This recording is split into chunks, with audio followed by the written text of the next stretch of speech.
নিবে তোমায় চেয়েছে,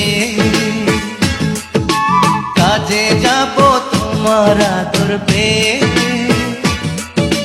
ফিরবো ঘরে তোমার জন্যে ভালোবাসা নিয়ে।